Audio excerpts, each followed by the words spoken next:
I'm Lindsay Parker. I'm the music editor at Yahoo Entertainment. Happy Friday and welcome to Build. And I can't think of a better way to kick off the weekend and a Friday night than with Spencer Ludwig. Hey. So, thank you. You may know this guy from his very summer-ready smash singles like Diggy and My Trumpet and Just Wanna Dance, as well as his work with Capital Cities, Foster the People, Portugal the Man, and he's going to play a concert to get your weekend going in a moment, but we're going to chat first and talk about all those things and more. So welcome to Build. Thank you for having me. Yeah, it's exciting.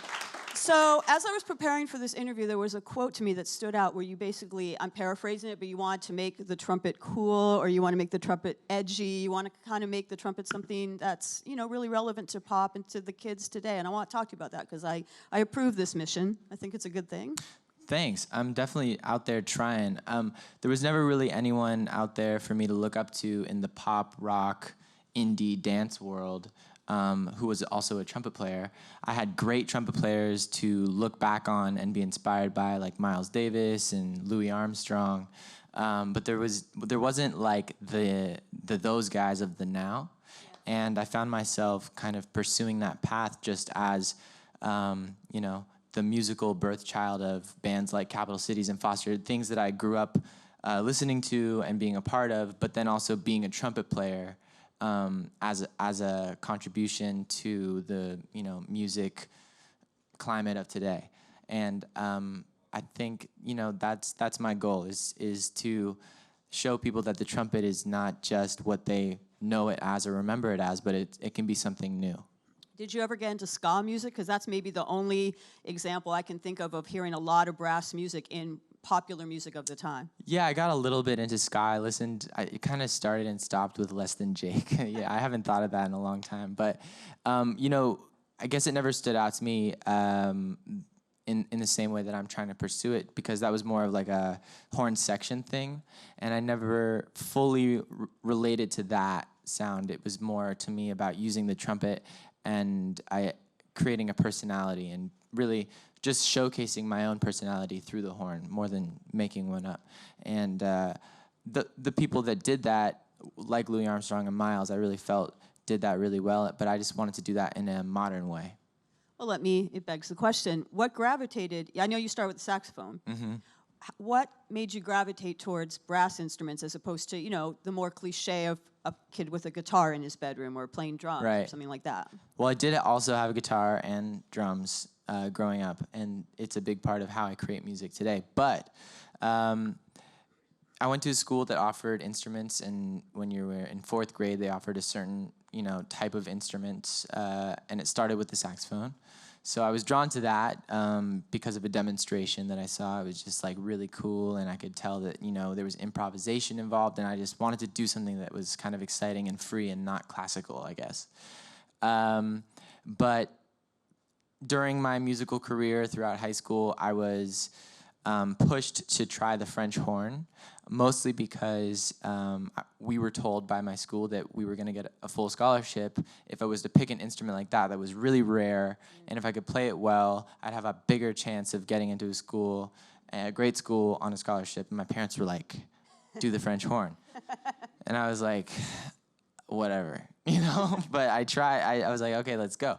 So I tried the French horn, and that's the introduction to brass instruments. And that's kind of how I became familiar with that whole entire family of instruments.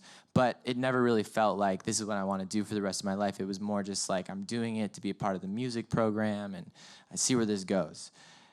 At the end of my high school career, I had to decide what I wanted to do for the next 4 years, which in that moment you realize is going to be really for the rest of your life if you're doing things right.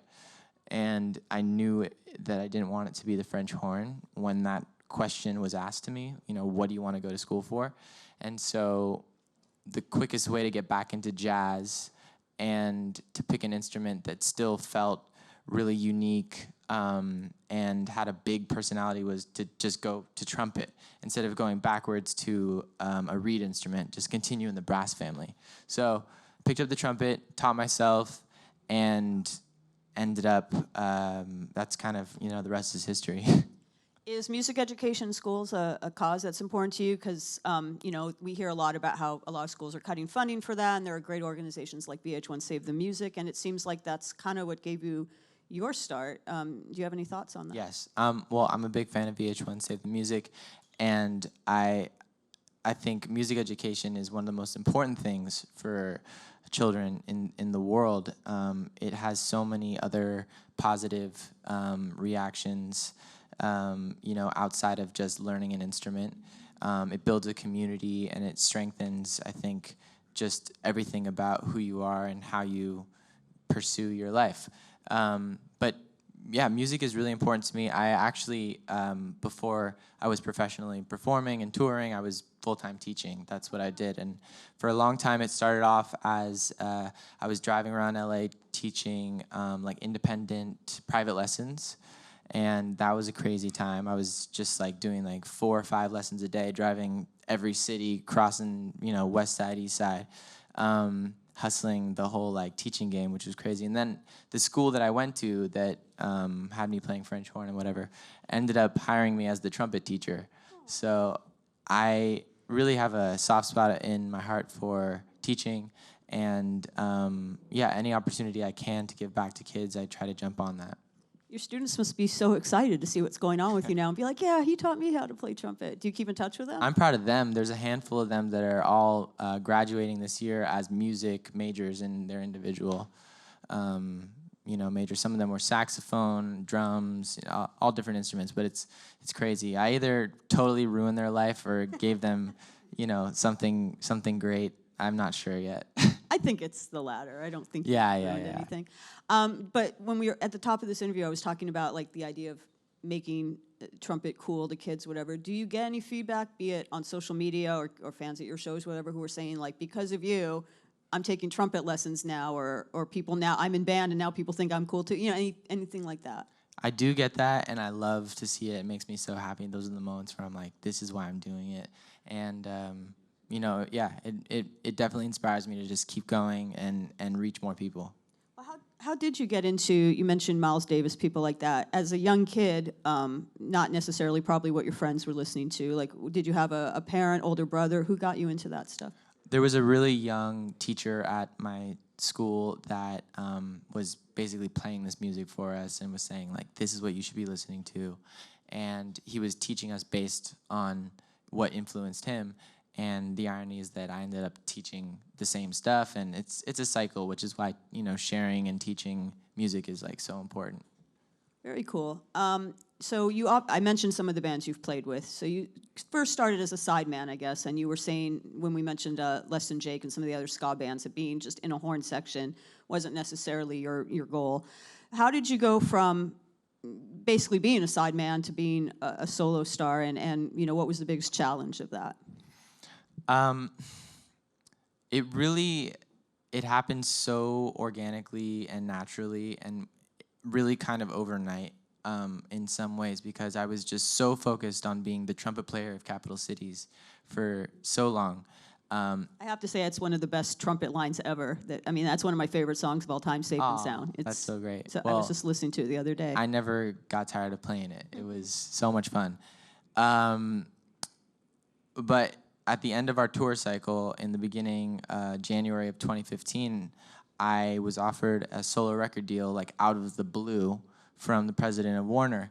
And he said that he watched me perform enough times where he just believed that it was going to work. And I was like, you haven't heard any of the songs that I've written, because I haven't written any. And you haven't heard like me sing or anything. He's like, well, can you? And I was like, yeah, I guess I can. He's like, all right, let's do this. So it was really the opportunity that inspired me, and I guess I always wanted to do this. I had it in me. I had the vision for one day it would be really cool, you know, to pursue a solo career. But the opportunity itself just like completely like inspired me, and I just took advantage of it right away, and that's what started the whole thing. The hardest part, you know, it's an ongoing challenge, you know, discovering yourself, your sound, and I feel like that's just like a challenge that I will face, you know, for years to come. You know, you're constantly learning about yourself and developing. So it's not really a hard thing. But in the beginning, I had to discover, you know, what was my sound. And, you know, I felt like through months and months of writing and experimenting, I started to figure that out. And now I'm here, and I feel like that was old, and that don't relate to that, and I'm now something new. And so, I guess you could say that's a hard part about it. Yeah, but it's a natural sort of part about it. Speaking about your performance style, which was one of the things that caught the eye of this record executive, you've described the trumpet as being an extension of your body. I've heard that quote from you before. Can you explain that? Like the relationship you have physically with the trumpet? Well, it's just always attached to me when I'm performing. You know, it's in my left hand, and I'm always looking for the moment to play the trumpet during my music. I feel that it really helps me like take the performance and the music to the next level, and just allows me to like say the thing that I couldn't say. You know, lyrically, it's beyond the lyrics. You know, it's beyond the music. It's a feeling, and I feel like that's my instrument and my way of kind of transcending through the music. So the music is kind of this platform for me to get there. Well, you have a song called "My Trumpet." Yeah. Very fitting. And I know it was inspired by a very special performance you did, and I'd love to hear the story behind that. Yeah, it was here at the Standard Hotel at the Boom Boom Room, and it was my debut solo performance in New York, and it was amazing because it felt like everyone showed up, all my friends, family, you know, just the label brought out all these people. There was actually so many people that I knew that no one could see me unless I stood up somewhere. So I got on top of the bar, and I just did my performance on top of the bar, like kind of dancing around martini glasses, and it was a wild night. Someone filmed that. There's some pictures. No YouTube. There's no YouTube about it, but I mean, usually if there's a bar, I find my way on top of it. I don't know. It's just like I like to constantly look for the opportunity to take something to the next level. So yeah, the performance just had such a vibe, such a look. It was in this like kind of Gatsby-looking venue where, like, you know, the middle of the venue is this like champagne bar covered in crystals. Everyone was just dressed really well and chic, like they always do in New York, and it was just packed, and the energy was super, super high. And the performance, being my first New York performance, was just something that, you know, really resonated with me, and the energy just stayed with me after the performance. So I wrote this song shortly after that, thinking about that and wanting to like capture the imagery and the feeling of that moment and put it into a song. And the people that I wrote it with were really feeling like it's the trumpet that really kind of captures everybody, and I was game to kind of write about that. Amazing. Obviously, you're striking out on your own, but I am curious if you could collaborate with anyone right now, lend your trumpet skills to someone else's music. You've collaborated with a lot of people already, but who would be your dream collaborators? I'd love to collaborate with Pharrell. Yeah, I've always been a fan, and I mean, he's an obvious choice, but I haven't done it yet, so. And what about if you could pick anyone from the past, like living or dead, who would you pick? Oh, I guess Prince. Oh. Yeah. He's a big influence, and that would be out of this world. Who else are some of your influences that we haven't talked about yet? Well, it's just like which decade, you know? There's just so much music out there. I take a lot of inspiration from the stuff that I grew up on, that my parents were playing for me, like Michael, Stevie, Al Green, Marvin Gaye, Earth, Wind and Fire. And then Prince, David Bowie, all that stuff, and now I'm really influenced by artists like Lauv and Drake, Post Malone. I guess a little bit earlier was like Phoenix, Radiohead, the Mars Volta, which is in there. That's a very diverse mix of artists. Yeah, I just like so many things. Every few years you get into a phase. Right now, I'm really just listening to, I guess, a lot of like urban-leaning pop. You know, it just feels really good. But yeah. And I hear elements of all of that in your music, so very cool. All right, we're going to take a couple questions from your fans in the audience before you do your show. Hi. Hi. I just want to say I love your style, your groove. It's great. Thank you. And my question to you is, how have you grown since your hit single Diggy as an artist? Like, through time, how is your music influenced by that? I've become much more comfortable with letting who I am come out into the music. I feel like before I was like really kind of collaging, like who do I want to be? How do I want to sound?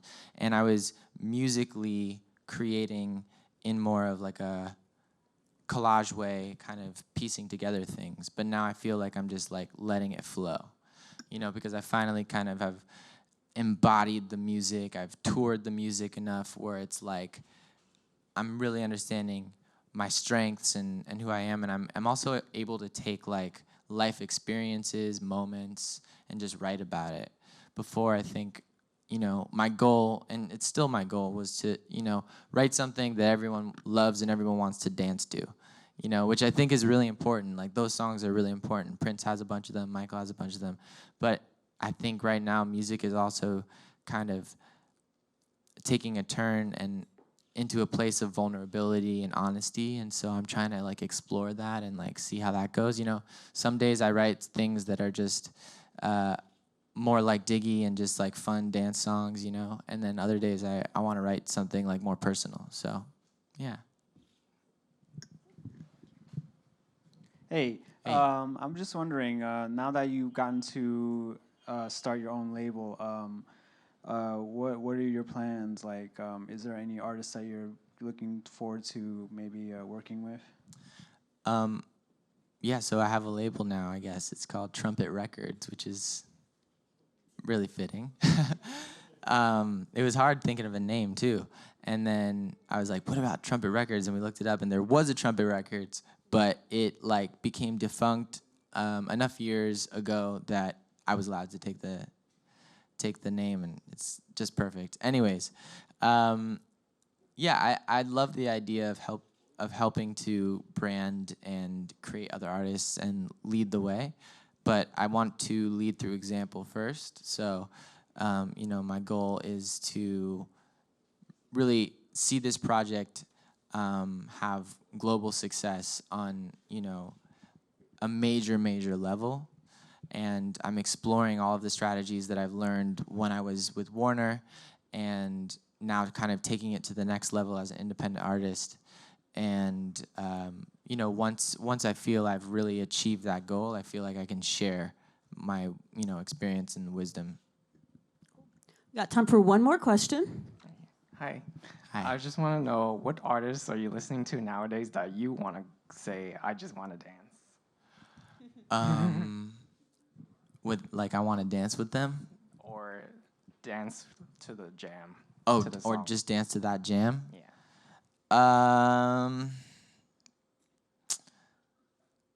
I really love a lot of the stuff that's coming out of New York right now. I guess like St. Lucia makes me want to dance. I love those guys. And the Knox, you know, they always make me want to dance. Those guys are great. Sophie Tucker, also from New York. Those guys make me want to dance. So yeah. Cool. Well, you guys are all going to be dancing soon because this guy is going to be on stage. So sit tight, and we're going to set up, and he's going to come back and perform for you guys. Thank you, everyone. Thank you.